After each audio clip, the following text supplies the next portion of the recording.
Domain expansions are the peak of Jujutsu combat. They represent a sorcerer or curse forcing their will onto reality itself. Inside a domain, technique accuracy becomes guaranteed, escape becomes nearly impossible, and fights can end in seconds. But not all domain expansions are equal. Some overwhelm through numbers, some rely on psychological pressure, and others are so broken they completely rewrite the rules of combat. Today we are ranking every domain expansion seen in the Jujutsu Kaisen anime based on combat effectiveness, lethality, and overall threat level. First up, we have Smallpox Deity with the domain Coffin Prison. The Smallpox Deity has one of the simplest domain expansions in the entire series, and that simplicity is exactly why it ranks at the bottom. Once activated, the target is trapped inside a coffin-like structure while a ritual countdown begins. If the countdown completes and the target hasn't escaped or countered the domain, they die instantly. On paper, that sounds terrifying, but in practice, the domain has multiple weaknesses. First, the activation is slow and extremely telegraphed. An experienced sorcerer can immediately recognize what's happening and respond.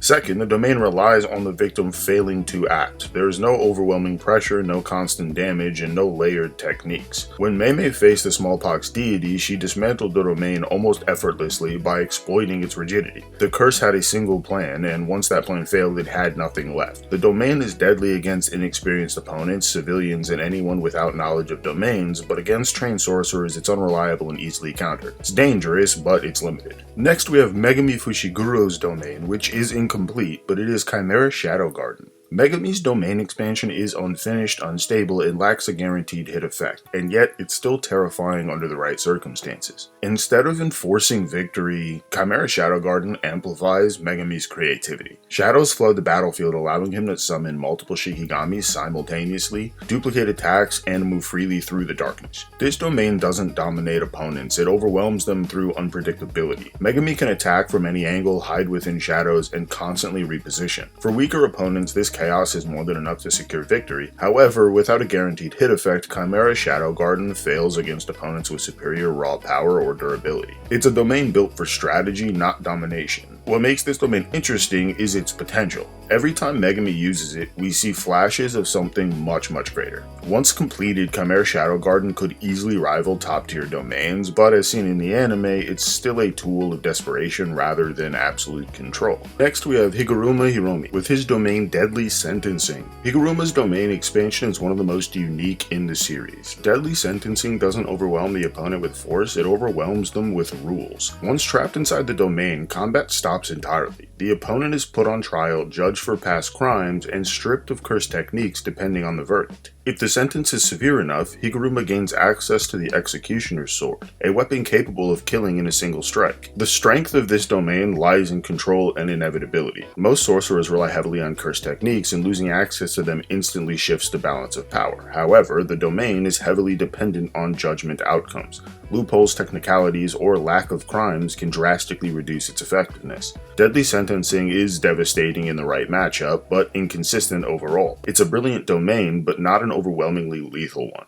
Next at 7, we have Dagon with his domain Horizon of the Captivating Skanda. Dagon's domain expansion marks the point where domains become truly oppressive. Once activated, the battlefield is completely submerged. Water fills the space, movement slows, vision is impaired, and Shikigami attack automatically. This is not a domain you fight inside, it is a domain that you just try to survive. Multiple grade 1 sorcerers were pushed to their limits almost immediately, not because of lack of strength, but because the domain never stops applying pressure. There is no safe moment, no pause, no room to breathe. Every second inside of the domain drains stamina and increases the likelihood of a fatal mistake. What holds Dagon back is his experience. This was his first true manifestation. With more refinement, better technique layering, and strategic growth, this domain could have ranked much better on this list. But Dagon died before reaching his peak. Next we have Jogo with the domain Coffin of the Iron Mountain. Jogo's domain expansion is pure environmental annihilation. Extreme heat saturates the space, the ground becomes molten, the air itself burns. Most sorcerers wouldn't last seconds inside this domain without being incinerated. The guaranteed hit effect combined with environmental damage makes survival nearly impossible for anybody below special grade. However, Jogo's biggest weakness isn't power, it's matchup history. He repeatedly fought Gojo and eventually Sukuna, which distorted audiences' perception of his strength. Against almost any other opponent, Coffin of the Iron Mountain is an instant death zone. This domain is straightforward, brutal, and effective, but lacks the refinement and versatility of higher ranked domains. Moving into the upper half, we have Mahito and his domain Self embodiment of perfection. Mahito's domain expansion is terrifying because it ignores every conventional defense. Inside the domain, Mahito's idle transfiguration is a guaranteed to hit. That means one touch is enough to end the fight. Durability doesn't matter. Armor doesn't matter. Strength doesn't matter. If you don't have awareness of the soul or a domain counter, you just lose immediately. The reason Mahito doesn't rank higher is activation time. His domain requires a brief setup window, and top tier opponents can exploit that weakness. But if the domain fully activates, survival chances drop to nearly zero. This is one of the most lethal domains in the series without question. Next we have Yuta Okotsu and his domain Authentic Mutual Love. Yuta's domain goes mostly unexplained throughout the majority of the anime. However, if you read the manga, you know a little bit more about it. Authentic Mutual Love is a powerful ability allowing him to create a battlefield world filled with cross-shaped structures and knots symbolizing strong bonds and countless katanas. The ability allows him to manifest stored copies of techniques as physical weapons in a symbolic battlefield, granting him immense versatility and a guaranteed hit from his chosen borrowed curse technique. However, you can guess anything that has to do with Yuta is just pure dominance. Yuta's cursed energy output is overwhelming and his control inside the domain appears effortless. Unlike environmental or rule-based domains, Yuta's strength comes from his adaptability. He doesn't rely on a single win condition, he overwhelms opponents with versatility and refinement. And even without a full explanation, it's clear that once Yuta activates his domain, the fight heavily tilts in his favor.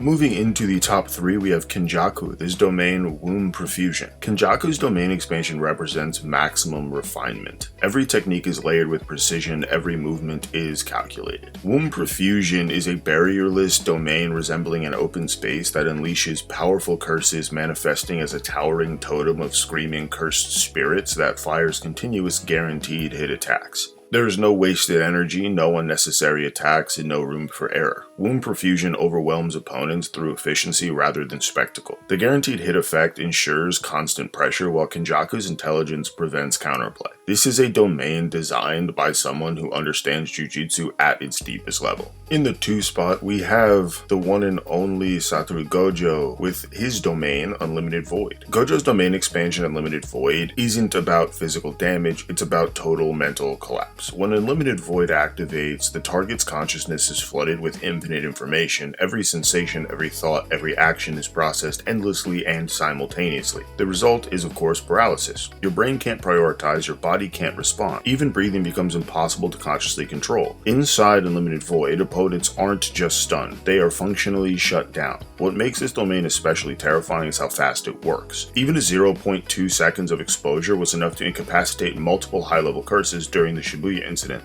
That means Gojo doesn't need to trap somebody for long. He doesn't need to sustain the domain. A fraction of a second is enough to end the fight. Another key factor is precision. Unlike most domains, Unlimited Void doesn't indiscriminately destroy everything inside it. Gojo can choose when and how long it's active, minimizing collateral damage and protecting allies. That level of control is nearly unheard of. Most domain expansions are overwhelming because they're chaotic. Unlimited Void is overwhelming because it's perfectly refined. There's also the psychological aspect. Being trapped in Unlimited Void means experiencing infinity while being unable to act. Even if an opponent survives, the mental damage can be permanent. The only real counterplay is having a stronger or equal domain, extremely specific techniques that just counter the domain, or avoiding activation entirely.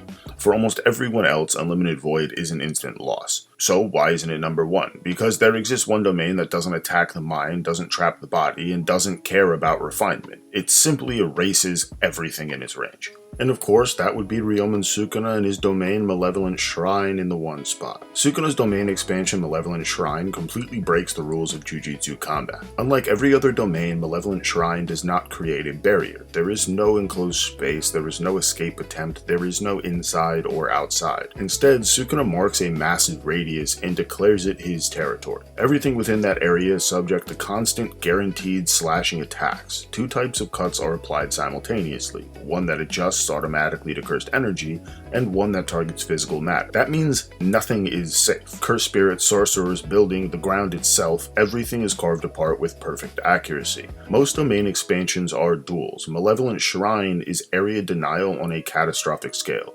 You don't get trapped, you don't get judged, you don't get overwhelmed, you just simply get deleted. Another key difference is efficiency. Sukuna doesn't waste curse energy maintaining a barrier. That means lower cost, lower range, longer duration. It's a domain optimized purely for killing. During Shibuya, Malevolent Shrine leveled entire city blocks in moments. The destruction wasn't collateral, it was intentional. And unlike Gojo's domain, there's no recovery window. If you're caught in the range, you are hit repeatedly until there is nothing left. There is also no need for Sukuna to focus on a single opponent. Malevolent Shrine attacks everything at once. That makes it the ultimate anti-group domain and the most dangerous large-scale technique in the anime. While Gojo's domain is refined perfection, Sukuna's is absolute dominance. Unlimited Void ends fights by shutting the opponent down, Malevolent Shrine ends fights by erasing the battlefield itself. That is why Sukuna's domain expansion stands alone at number 1. So let me know in the comments below which domain did I rank too high, which one deserves more respect, and which domain would you least want to be trapped inside. Thank you for watching, I hope you enjoyed. Please do not forget to like, subscribe, and hit that notification bell to get notified when I post, and with that, I will see you next time.